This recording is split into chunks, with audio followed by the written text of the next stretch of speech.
With digital transformation in every company's strategic plans and digital twins becoming more common, the CII VR team will guide you in leveraging your existing models to augment your workforce through more immersive and innovative visualization technologies. Here to present their findings, please welcome Daniel Gibson, Fernanda Leite, Max Eklund, Todd Sutton.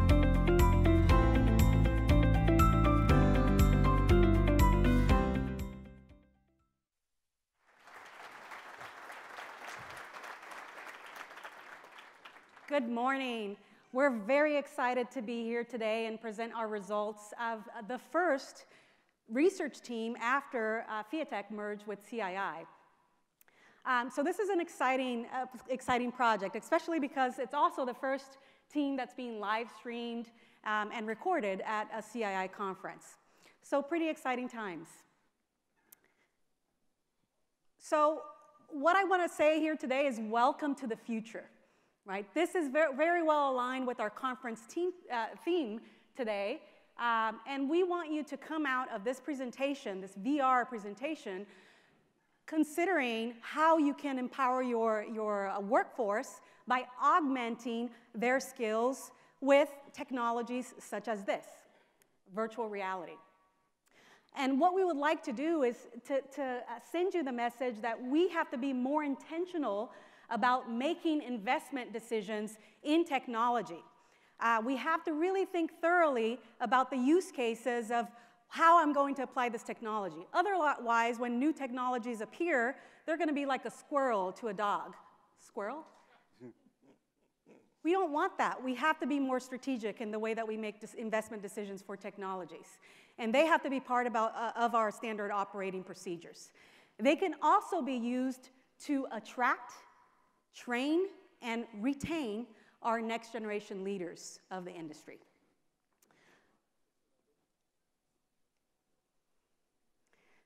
So what are you going to learn about today? So what we were charged with was to develop a guide for virtual reality in construction. So if you don't do it yet, if you don't have, are not implementing VR in your projects yet, what do you need to know to get started? But before we get into that, we also wanted to develop use cases to identify what are the applications of VR that actually bring measurable benefits to your projects. And that's why we carried out a series of user tests to measure that, and we're going to be sharing those with you today. I'm also going to be running through a step-by-step of how to get started. We also conducted a cost-benefit analysis, which we'll be presenting today. And finally, we have two demos of companies that are implementing virtual reality and mixed reality today, which you're going to learn about. But before we get started in our research results, let's listen to our vision for the future with Todd Sutton. Thank you, Fernanda. So before we begin, let's reflect. In the 1960s, we had computers the size of a room. Now we have computers in our pockets and even on our wrists that are even more powerful than the supercomputers from 20 years ago. Could you have imagined even then a device that are capable of what these devices are today?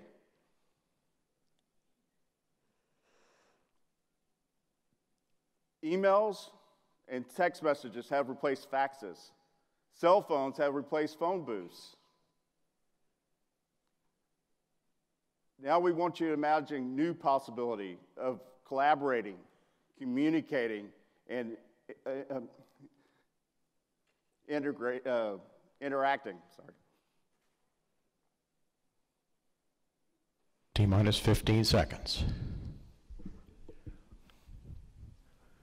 T-minus 10, 9, 8, 7, 6, 5, 4, 3, 2, 1.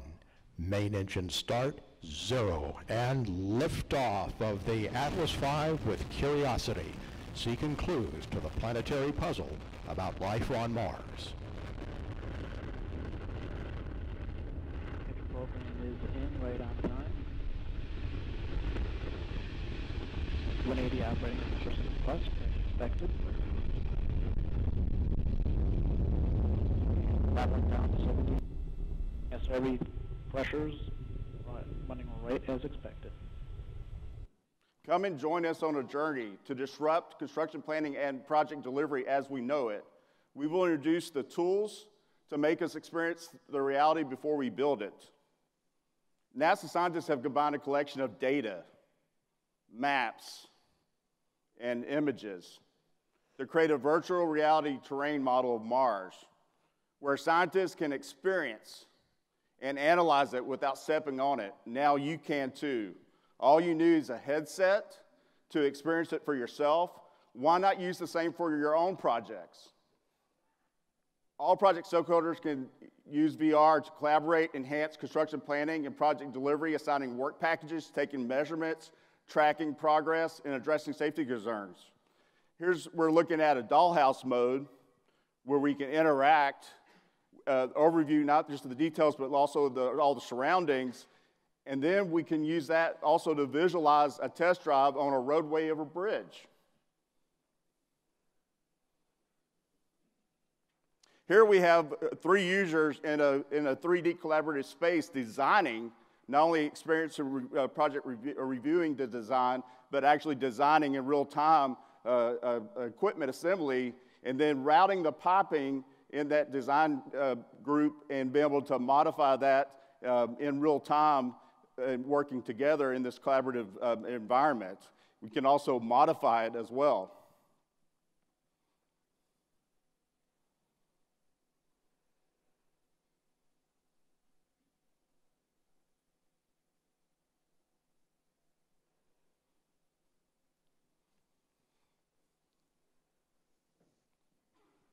So we want to be able to imagine new ways to be adding the elements into construction, such as temporary handrails and scaffolding. Here we see in the purple section the work zone area to keep people from working with an overhead crane but working above. Here's a construction bubble showing equipment placement for equipment in the plant. So I hope we piqued your curiosity with how VR can be applied into your projects.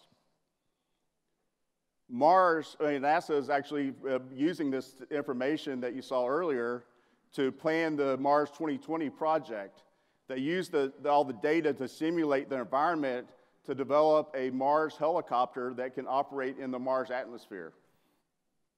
So what is the future of VR in construction?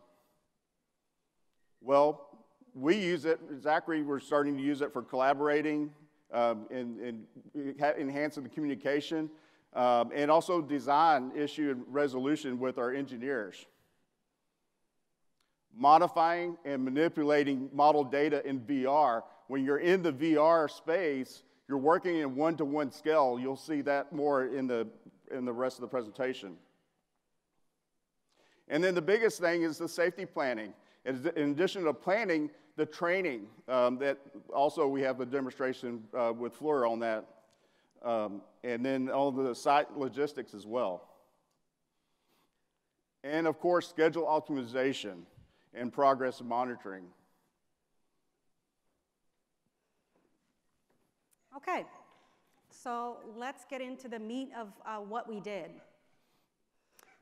So before I get started, I just wanted to recognize the small but mighty research team that carried out this research in such a short period of time. So we did a lot of work in a one-year period. And we also had excellent support from our PhD student assigned to this project, being Han. So I will cover the use cases that we developed the user tests on, which focused on design review and sequencing of installation work packages. I'm also going to give you a little overview of our implementation guidebook, which is available for download now in the knowledge base and also in the conference app. And I'll also talk a little bit about the cost benefits or return on investment that you can get with virtual reality. But the best quote I can leave you with is, if we can save one life, that already justifies the investment. So I'm a professor, so I've got to start with some little background and history lesson on VR for everybody here in the room. And so VR really started, the first wave of VR started with the entertainment industry. And that was great, because that led to a lot of advancements in terms of both software and hardware. The second wave of VR started with what we call serious applications. These are applications that actually bring business value. And these include applications in medicine, in the military, and in training in our industry. And in the construction industry specifically, we actually started using VR in a desktop setting in our computers. So you have that VR-capable content that's limited by the hardware. So you're viewing it in a flat screen. Then we had a little evolution to that, which we call game engine-based VR, which you have avatars in that. You're interacting more with that virtual content, but you're still interacting with it in that virtual screen, in that 2D screen. Now we're exposed to more immersive virtual reality, and in other words, through head-mounted displays, that you're actually in that space, which is a much more meaningful way of interacting with that virtual content that was developed using the same technology as in the past in terms of modeling. So in terms of definitions, you're going to hear me use this term more often, immersive virtual reality, or IVR. So what we mean by IVR is a computer-generated virtual simulation that is experienced through a head-mounted display and other input-output devices. So it could be different types of interactive mechanisms. So the key feature is that you're blocking out the real world. You're entirely immersed in that virtual world through that head-mounted display. As opposed to augmented reality, in which you're overlaying that virtual world on top of the real world. How many of you have, maybe a kid or maybe yourself, no judgment, have played with Pokemon Go? Come on, there must be more hands than that, just go ahead. That's a classic example of augmented reality.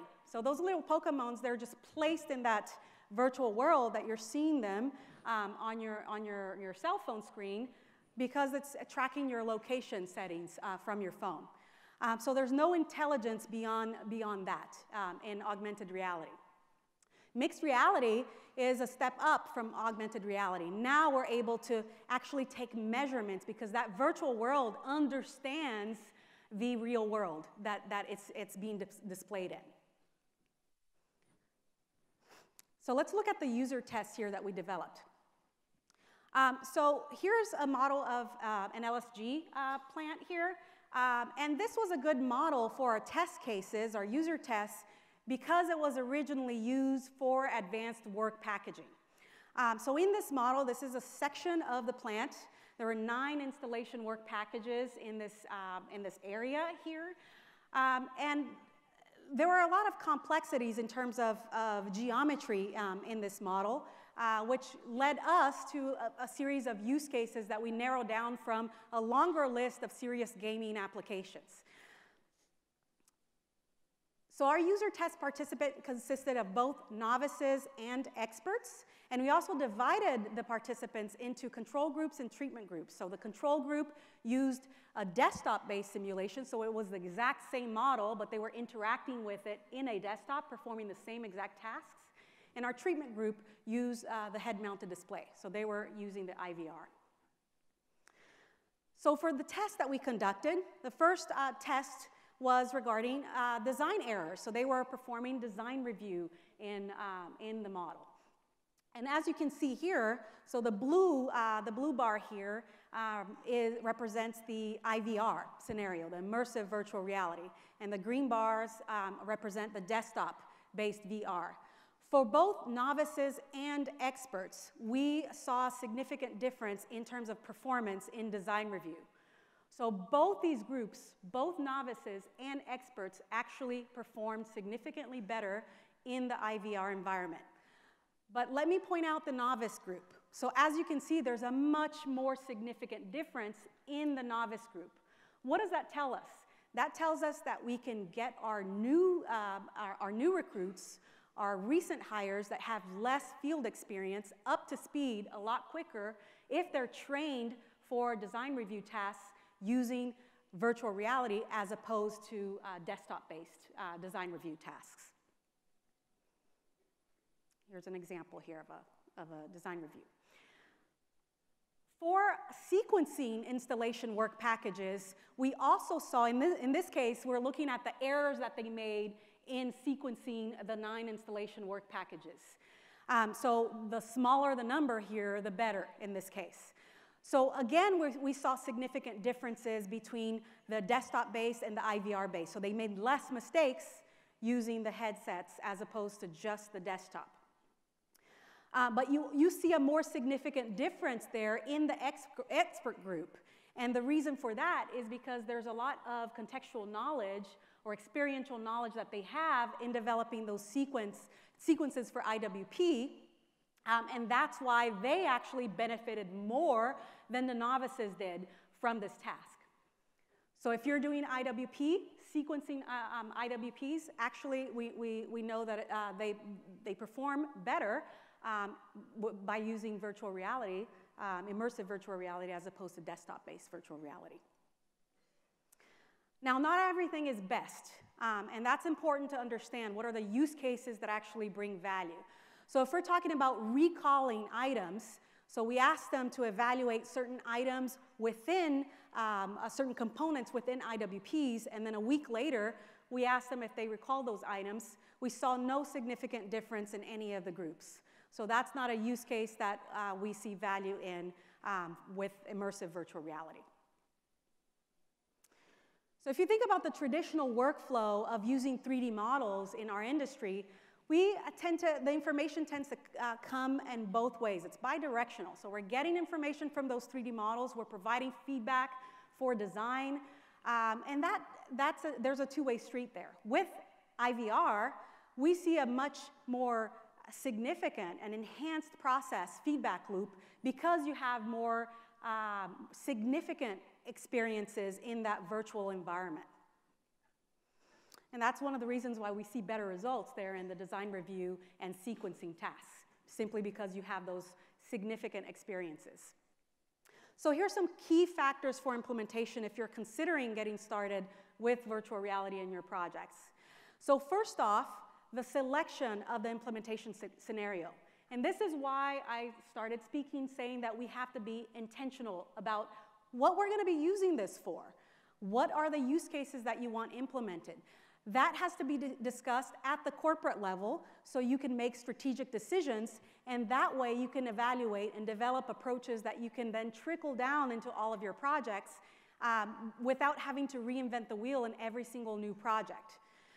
You have to evaluate the quality of your 3D models because they have to be adapted to that VR content.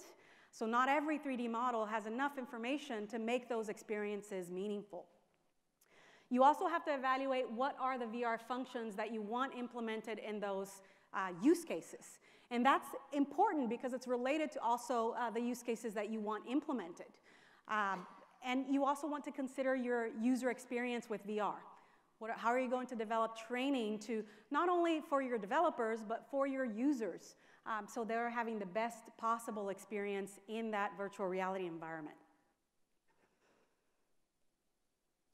So if you download our report, this is what you'll find. You'll find a series of steps here of how to get started. So the first thing is thinking about implementation strategies and use cases. So we have a long list of use cases. So we started from the serious gaming, narrowed it down to construction use cases. Not all of them are best suited for virtual reality. Some might be better suited for augmented reality, some for mixed reality. So go to our guide and look what's better suited for the technology that you want applied. Once you identify that, you can further narrow down to the use cases that you believe will bring value to your company. What's most needed for your organization? And that's going to drive the entire process, those early selections of the use cases that you want developed. In terms of hardware and software, we also have recommendations for hardware and software selection from the VR perspective. And that also depends on the use case that you want implemented in your organization. Are you looking at developing software in-house or purchasing off-the-shelf software? So those all are decisions that you have to be making early on. You also have to be thinking about training your users and your developers, as I said, so everyone has the best experience in that virtual reality environment. And in terms of model prep, we're seeing a lot of improvements in the technology and software talking to each other a lot better, so that's minimizing the burden of model prep to get your 3D models that might be used for certain applications already, like advanced work packaging, into a VR environment. But there's still work that has to be done in terms of optimization to make it work. So if you're talking about using a headset that's standalone, that's not connected to a machine, there's certain optimizations that you have to perform to make it work, so it can function in that hardware. So those also have to be considered. And finally,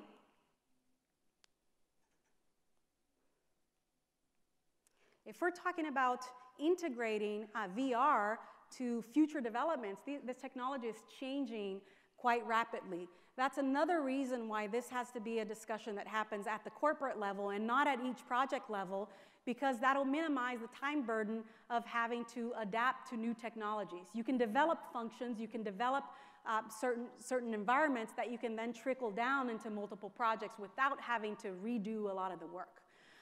So that will help you adapt to the changing technologies as they're becoming available. So let's look at some examples that are coming out, that are happening right now in the industry. So the first one is a mixed reality application developed at Black & Veatch, and Dan will cover that. So the construction industry is becoming a hub for augmented reality and virtual reality innovations.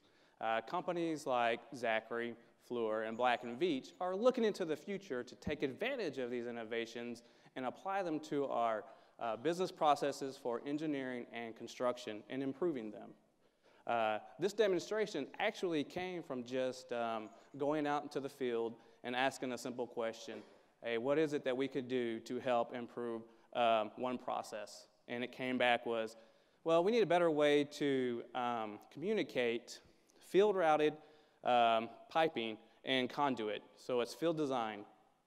Well, this demonstration, this app that I'm getting ready to show you, helps simplify that for them.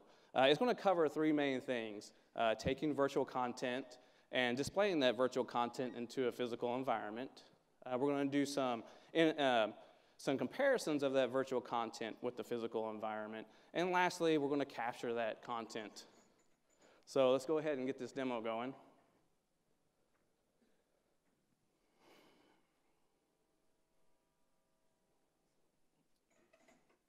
So the first thing you see here is we're just simply taking that virtual content and we're placing it in the physical environment by using time-of-flight technology.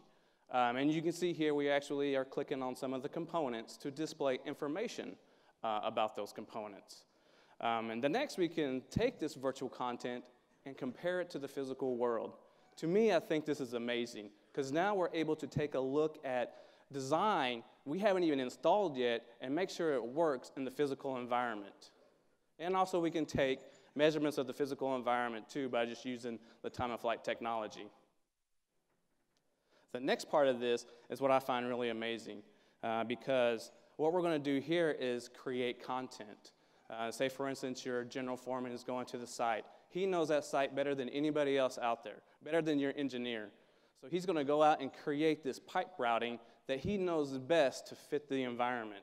So this empowers him to build that route. As you can see here in the demonstration, we're just going to run through creating a quick pipe routing.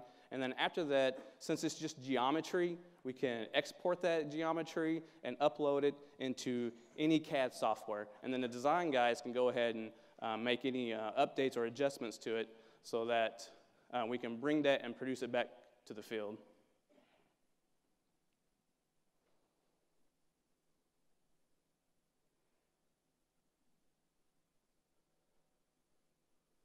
I fixed a glitch, so don't worry about that.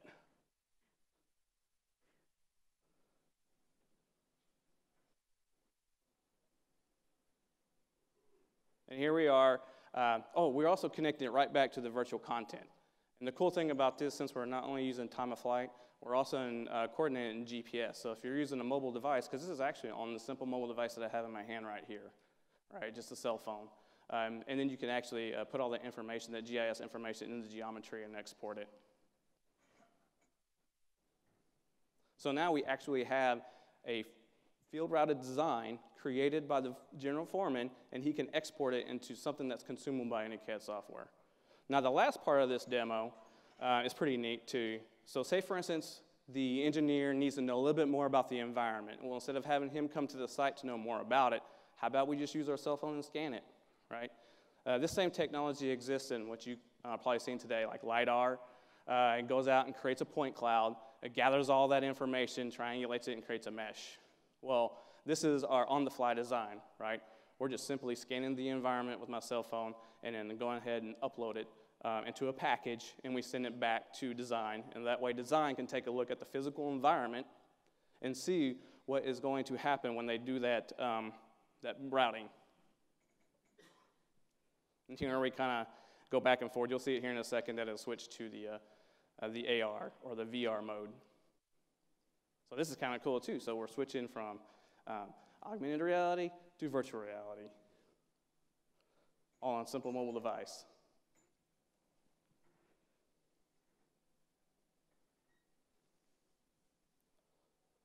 So construction is ready. There are three main things that we covered here. We provided simultaneous comparisons of the virtual content to the physical environment, which is amazing. We also empowered the workforce to create. I want to digress here for a minute because I actually have a story about this app. We took this app to the field and gave it to one of our general foremen, and it took like a minute to show him how to do it because it's a cell phone, right? You push a bunch of buttons, and me being an over 40 gamer, because I love gaming, it was simple, made it creative.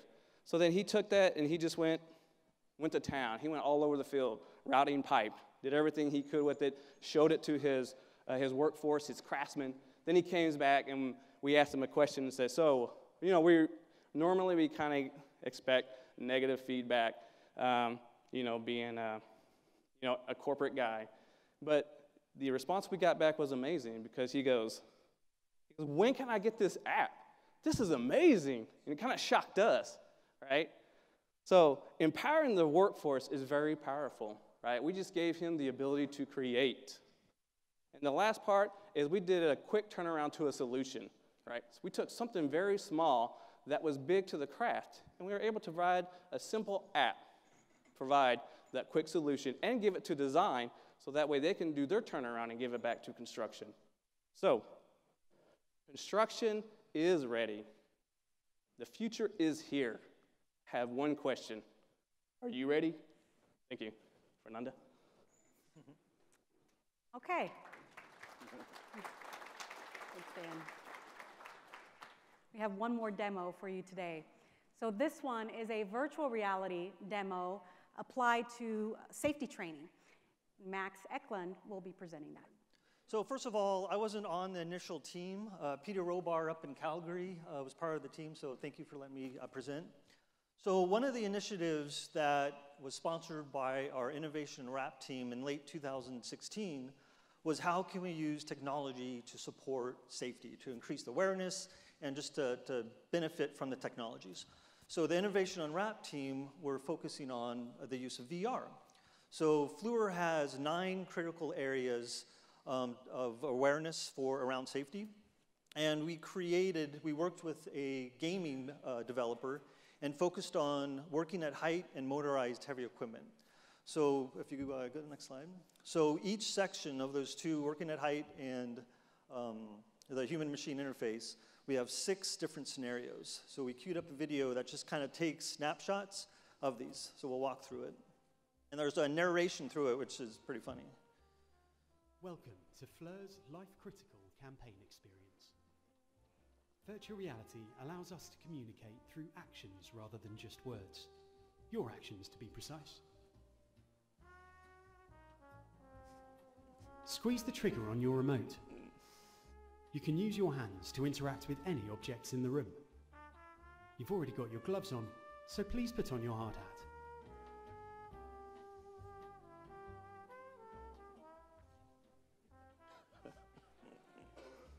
Thanks. Have to It's have important entertainment to in there. refresh ourselves on the basics. Please pick up the clipboard. Thanks. You can use your other hand to select a scenario. Okay, we're loading up the working at height scenario. Before you can work at height, you need to be wearing a harness with your lanyard clipped to an anchor point. We've equipped you with your harness. Please look behind you.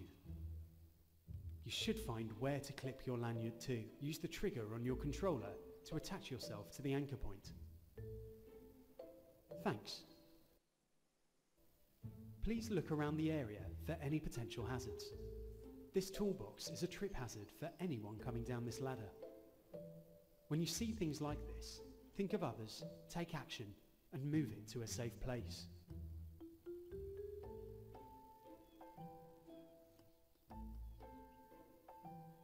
Thank you. That spanner that you dropped earlier is another hazard. Please put the spanner safely inside the toolbox. Thank you. Anything dropped from height can be a lethal weapon, which is why there should always be tow boards installed on handrails, just like this.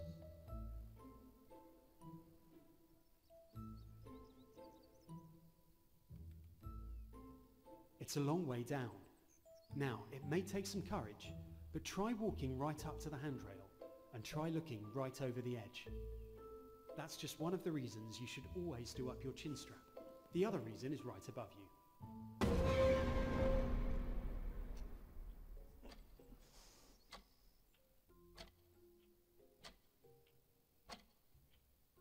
Even the smallest objects can be lethal if they're dropped from height.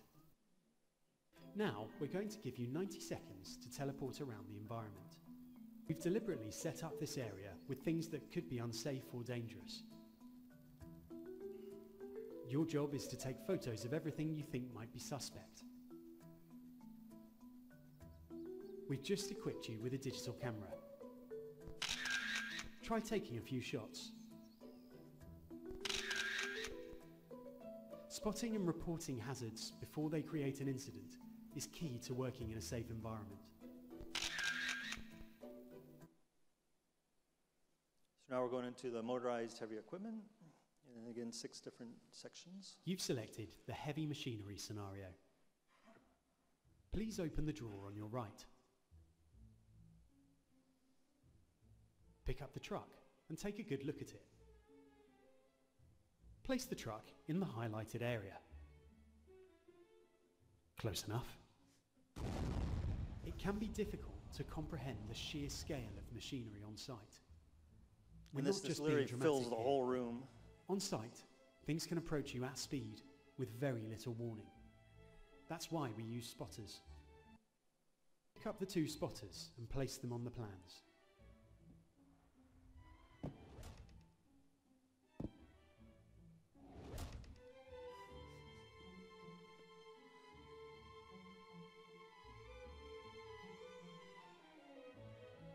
This spotter is going to teach you a few basic hand signals. This one means move forward, have a go, use your hands. Make sure your hands are facing the right way round. Try copying exactly what the spotter is doing. Thank you. This one means go backwards. When you're on site, even in your high-vis jacket, you should always assume that you can't be seen. Try making eye contact with the forklift driver now. Now take some time to move around the scene. You can teleport by pulling the left trigger.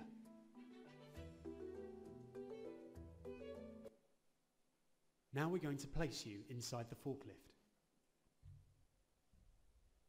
Take a look all around you and get a feel for how restricted your view is in here. Note how big the blind spots are. Now, try and find your spotter in the left wing mirror.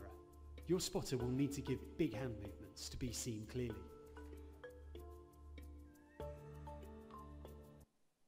Now you're the spotter.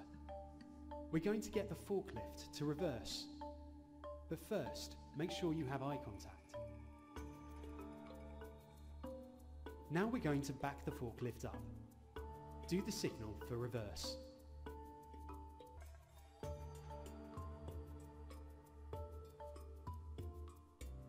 Ah, well, close enough.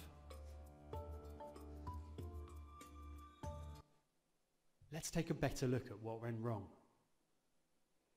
Serious accidents can happen in the blink of an eye. They have far-reaching, often devastating impacts to the individual, their family, co-workers, job and community. Everyone must remain aware of their surroundings and other activities and personnel nearby to avoid catastrophic incidents like this. So between the two scenarios, the full version is about 15 minutes, and you can hear at the narration throughout the whole thing. So one of the things we're exploring is now doing simulations for all the 9 life criticals, and then future state is doing the real-time capture and actually using the actual real project as it progresses and doing some safety training through that. We have a craft training center in Pasadena, Texas, that we've set up one of these virtual reality training simulators, and the students and the teachers have been going through this for a few months and really understanding what life is like out the project. And for some students that have never been to the project, they really understand the vastness of it. So we're really learning a lot from what their feedback is on helping us design our future training as well. Thank you, Max. Cool. Thank you. To wrap up here, we also compiled the costs and benefits of investing in virtual reality in your organizations. You can look at the details in terms of numbers in our report, but just by looking at this table, I'm not going to read through every single bullet there, you can see that the benefits far outweigh the costs. So we should be investing now. We know that the hardware cost is minimal. We should be investing in our people. And we should be intentional about the use cases that we're selecting to implement either VR, AR, or MR in our projects. There's a quiz in the end. You're going to tell me the difference, right? Everybody knows the difference now. But overall, all of this can be used to empower our workforce. And you can see the power it had in Dan's mixed reality demo in the project. So let's empower our workforce. If you would like to chat, learn more, do our demo or go through our demo of our LSG plant, come by. We have a booth in the Innovation Showcase. You can either do the demo or actually participate in new user tests that we're conducting right now and right here in the Innovation Showcase. And you can also chat with us. We'll be glad to go over any details that you would like to hear more about. Thank you very much.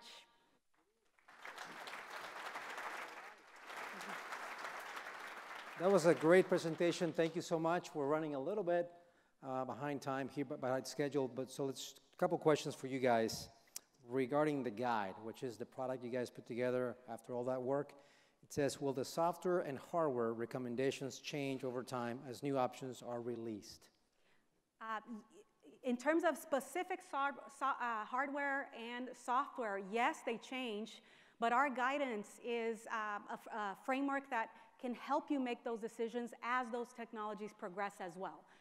So it's not as specific that it would be outdated a year from now. So it can help you make those decisions in terms of software and hardware decisions, so it has the right questions that you should be asking to make those decisions. Okay, thank you. So one more question, maybe for Todd, regarding information security.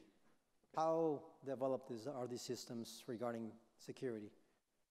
Information security, privacy issues, things like that. As far as the systems themselves, right? The systems themselves are they're standalone, and even some of the web-based versions, they're using very encrypted point-to-point data encryption. So it's very secure. Yeah. Very secure. Okay. Well, there's many more questions on the app here, so I'm sure you guys are going to have a line out there. So congratulations. Say hi to your mom. All right. Thanks so much for your participation. Please give him a round of applause.